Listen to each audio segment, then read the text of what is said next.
बात करेंगे cell membrane के बारे में, जिसे प्लाज्मा मेम्ब्रेन भी बोला जाता है। Okay, cell membrane. और दूसरी क्या है, सेल वॉल। अब आप बोलोगे कि मैम आपने तो बोला था हम सेल मेम्ब्रेन की बात करेंगे, न्यूक्लियस की बात करेंगे और साइटोप्लाज्म की बात करेंगे, पर आप सेल वॉल भी पढ़ा रहे हो। क्यों पढ़ा रहे हो बच्चों सेल वॉल? क्योंकि मैंने क्या बोला था, सेल मेम्ब्रेन किस में प्रेजेंट है, एनिमल में भी, प्लांट में भी। पर अभी प्लांट में एक और चीज भी एडिशन है ना, जो एक आउटर कवरिंग की तरह प्रोटेक्ट करती है। सेल मेम्ब्रेन भी आउटर कवरिंग ही होती है। तो इस प्लांट सेल के लिए हमें सेल वॉल के बारे में पढ़ना होगा, तो सेल मेम्ब्रेन और सेल वॉल को इसीलिए पढ़ाया जा रहा है। अब इसके बारे में बात करते हैं हम। अगर तो सबसे पहले सेल मेम्ब्रेन, सेल वॉल को हम बाद में छेड़ेंगे। Each cell is surrounded by cell membrane. Exactly. अब सेल मेम्ब्रेन होती क्या है ये भी तो पता होना चाहिए ना। सेल मेम्ब्रेन क्या होता है, एक थिन और क्या बोल सकती हूँ मैं, फ्लेक्सिबल। आपको इसे दो चीजें क्लियर हुई? मतलब जो एक सेल मेम्ब्रेन होगी इसकी शेप कुछ इस तरह से होगी, मतलब ऐसे। अगर एनिमल सेल हो तो राउंड शेप में होगा, गॉट इट। अगर प्लांट सेल हो तो ऐसे स्ट्रेट फॉर्म में होगा। अब हम राउंड को लेके चलते हैं, तो आपको इतना हो गया होगा कि ये जो सी लाइन है ये क्या होगी, ये थिन होगी, मतलब पतली होगी। और दूसरी चीज क्या, ये फ्लेक्सिबल होगी। जैसे एक बैलून की एग्जांपल लो। बैलून क्या होता है, पतला होता है। कभी हाथ में लिया होगा आपने, जो फुलाते हो उसकी लेयर तो पतली होती है आउटर साइड। और वो क्या होता है, उसे आप ऐसे खींच सकते हो, वो क्या हो गया, फ्लेक्सिबल हो गया। मतलब आप एक बैलून को अपने माइंड में रख कर इसकी फीचर्स बता सकते हो। पहला क्या हो गया, थिन और फ्लेक्सिबल। सेल मेम्ब्रेन कैसी होती है, थिन होती है और फ्लेक्सिबल होती है। दूसरी बात हम क्या याद रखें, यहाँ पे एक पिक्चर है, मैं आपको उससे क्लियर करवाती हूँ। ये देखो, ये क्या है, ये एक सेल मेम्ब्रेन है। क्या है ये, सेल मेम्ब्रेन। ये क्या है, ये थिन है, गॉट इट। और ये क्या है, फ्लेक्सिबल है। इतना क्लियर हुआ। उसके बाद अगर हम बात करें सेकंड पॉइंट, ये क्या है, ये लिविंग है। ये क्या है, it is living one, got it.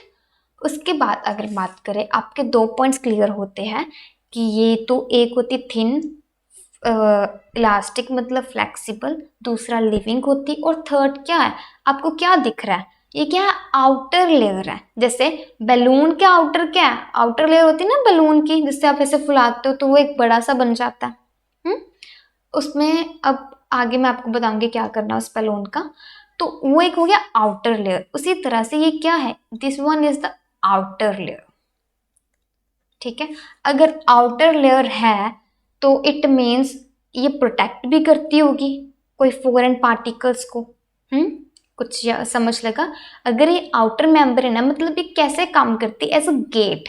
Gate क्या होता है, जिससे कोई चीज अंदर आती है और कोई चीज बाहर जाती है। ठीक है, तो हम इसे बोल सकते हैं, ये आपको सिर्फ याद रखने के लिए बता रही हूँ, एज ये काम कैसे करता है, एज अ गेट। अब एज अ गेट इसका फंक्शन क्या होता है, फिर पीछे चलते हैं।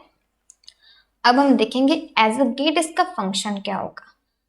ये देखो, यू कैन सी दैट ये क्या है, मान लो आप, ये क्या है, ये फूड है जो हम खाते हैं, ये फूड है। ये कहाँ पे पड़ा है, एक्स्ट्रा सेलुलर फ्लूइड में, मतलब सेल के बाहर। और सेल के बाहर क्या लगी, मेम्ब्रेन। मेम्ब्रेन से बाहर होगा फिर ये। अब ये फ्लूइड जो है, इस फ्लूइड को क्या करना है, ये फ्लूइड सेल मेम्ब्रेन से टक्करे मारेगा पहले, तो इसे जाने का रास्ता चाहिए। अब सेल मेम्ब्रेन भी बहुत तेज है, वो क्या करता है, वो उसी फूड को अंदर जाने देगा जो अंदर जाना चाहिए। मतलब इसका मतलब क्या होता है, परमेबिलिटी। यहाँ पे मैंने वर्ड लिखा है एक, परमेबिलिटी। परमेबिलिटी मीन्स क्या होता है, परमेबिलिटी होता है किसी चीज को जो डिजायरेबल है, जो असेंशियल है, उसे अंदर जाने दो। अदरवाइज जो डैमेज करेगी या फिर जो नहीं अच्छी है सेल के लिए, ये सेल मेम्ब्रेन को पता होता है, तो वो उसे अंदर नहीं जाने देगी। मतलब दिस इज अ सिलेक्टिव, मतलब ये कुछ चीज़ों को ही अंदर जाने देगी, बाकियों को नहीं जाने देगी। अभी ये इनसाइड ऑफ सेल, ये सेल के अंदर का पार्ट, और बाहर से ये फूड है जो इस थ्रू, एक ये मेम्ब्रेन प्रोटीन लगे होते हैं जो इसे अंदर आने देंगे। इसी तरह से यहाँ पे एक लगा होगा, मतलब ये शेप देखो, शेप के थ्रू होगा। अब मैं आपको इसकी एक और चीज़ बताती हूँ। फॉर एग्जाम्पल, ये क्या है, ये है एक सेल। क्या है ये, एक सेल। अब एक फूड आएगा इसके पास। अब मैंने फूड कुछ इस तरह से बनाया, इस तरह से। अब ये यहाँ पर जाएगा तो ये तो एंटर ही नहीं कर पाएगा, ये बोलेगा इसको तो शेप ही भाई ऐसी, मैं कैसे एंटर करूँ जाके। पॉइंट आ रहा है ना, ये कैसे एंटर करेगा।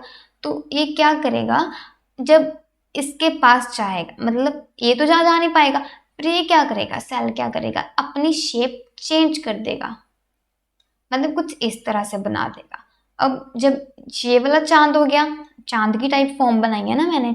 अब देखो अगर मैं इसको इस तरह से, मतलब इसकी हमने शेप इस तरह कुछ एडजस्ट करनी है, मतलब अंदर को कर दे ऐसे। वेट, हम दोबारा से इसे बनाते हैं। हाँ, अगर हम इसकी शेप, जैसे ये आम है तो इसकी शेप हम ऐसे करते हैं कुछ इस तरह से, तो ये क्या होगा, यहाँ पर आराम से फिट हो जाएगा। दिस वन इज द, तो ये क्या होगा, रेड वाला इस तरह से फिट हो जाएगा, इसी शेप का ना ये वाला, तो ये इस थ्रू अंदर आ जाएगा। मतलब सेल अपनी शेप चेंज कर लेता है। उसी तरह से ये देखो, ये फूड है, ये उसी फूड को अंदर आने दे रहा है जिसकी शेप है। अदरवाइज अब ये तो नहीं जा पाएगा ना, इसके अंदर नहीं जा पाएगा, ये यहाँ पे नहीं जा पा रहा, ये शेप के अकॉर्डिंग ही जा पाता है, या तो सेल शेप चेंज कर लेता है जब किसी फूड को जाना होता है। ओके, आगे बात करेंगे हम। The cell membrane has fine pores through which substance में एंटर और लीव। एग्जैक्टली, ये देखो ये पोर्स बने हुए हैं, ये मेम्ब्रेन प्रोटीन है, ये पोर्स है जिसके थ्रू एक पर्टिकुलर सब्सटेंस अंदर जा सकता है, अदरवाइज नहीं जा सकता। ओके, आपको अब ये चीज़ें क्लियर हुई सेल मेम्ब्रेन के बारे में क्या क्या है। उसके बाद अब आगे इसका फंक्शन भी आपको पता चल गया कि ये पर्टिकुलर किसी चीज़ को अंदर जाने देता है, सिलेक्टिव चीज़ों के। और दूसरी बात क्या है, दूसरी बात यह है कि ये क्या प्रोड्यूस करता है, ये एक शेप प्रोवाइड करता है, प्रोवाइड करता है, एक शेप प्रोवाइड करता है। प्लांट सेल में भी सेम काम है, प्लांट सेल में भी शेप प्रोवाइड ही होगी, तो इसमें शेप प्रोवाइड कौन करता है, सेल मेम्ब्रेन करता है। गॉट इट, ये था सेल मेम्ब्रेन के बारे में। उसके बारे में अगर हम बात करें नेक्स्ट सेल वॉल के बारे में, तो सेल वॉल का क्या काम है। सेल वॉल पहली बात कहाँ पे प्रेजेंट होती है, मैं बार बार बोल रही हूँ, ये बहुत इंपॉर्टेंट क्वेश्चन है, आपको किसी भी तरह से आ सकता है। Plant cell have cell wall only, यहाँ पे वर्ड अब ऐड कर लो आप, ओनली, सिर्फ प्लांट सेल के पास ही सेल वॉल है सराउंडिंग द सेल मेम्ब्रेन। अब ये क्या बात हुई, इसकी बात ये है, देखो ये क्या है, ये सेल वॉल है, सराउंडिंग किसके अराउंड है, इस चीज के, और ये चीज क्या है, ये है सेल मेम्ब्रेन। क्या है ये, सेल मेम्ब्रेन, इसके सराउंडिंग क्या है, सेल वॉल। अब सेल वॉल का काम क्या है, शेप प्रोवाइड करना। दूसरा काम क्या है, ये डैमेज होने से बचाती है, क्या करती है, ये डैमेज नहीं होने देती। ओके, अब और ये फ्रीली परमेएबल होती है, हम पीछे इसके बारे में पढ़ेंगे। सेल मेम्ब्रेन के सराउंड होती, इतना आपको क्लियर हुआ। Cell wall is made of cellulose. अरे हाँ, ये क्वेश्चन आपने उसमें पूछा नहीं कि वहां पे कैसे बनता है, जैसे कि सेलुलोज, सेल वॉल बनती है सेलुलोज से, उसी तरह से बिल्कुल जो सेल मेम्ब्रेन होती है वो भी किसी ना किसी चीज से बनती होगी।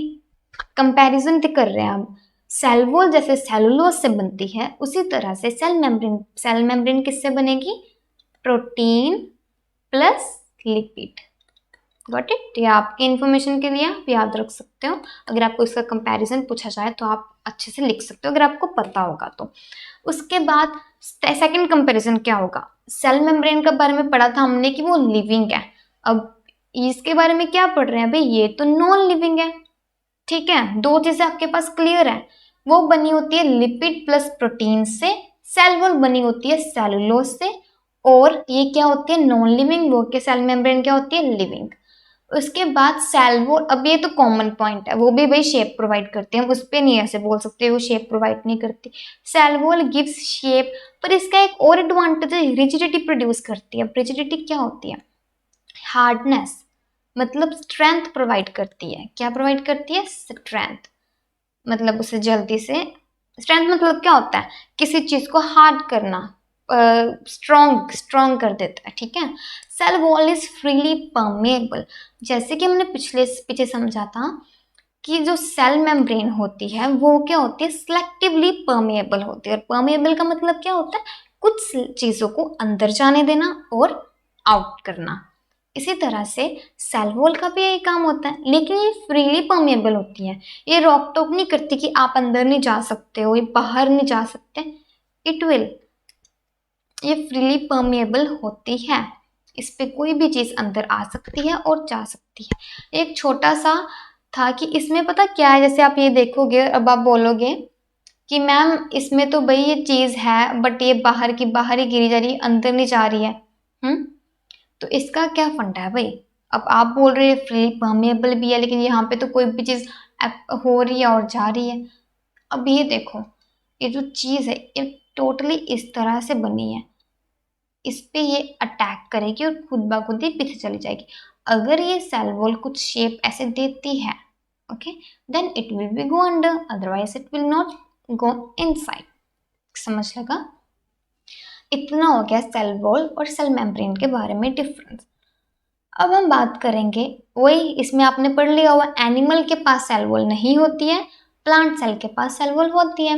अब एक और बात समझ लो, जैसे कि ये शेप प्रोवाइड करती है उसी तरह से जो सेल मेम्ब्रेन होता है, अब सेल मेम्ब्रेन का काम भी शेप प्रोवाइड करना होता है, बट यहाँ पे इसका काम क्या होता है, ये ऊपर से उसे प्रोटेक्ट कर लेती है, और ये इसका काम क्या होता है, ये क्या करती है, जो वही जो इसमें सेल मेम्ब्रेन का काम है, मटेरियल जो सफिशिएंट मटेरियल उसे अंदर लेके जाना और बाहर बाकी को आउट कर देना। ओके, तो मतलब ये मतलब अच्छे से सेल मेम्ब्रेन का काम यही होता है कि सिलेक्टिवली चीज़ों को अंदर भेजना।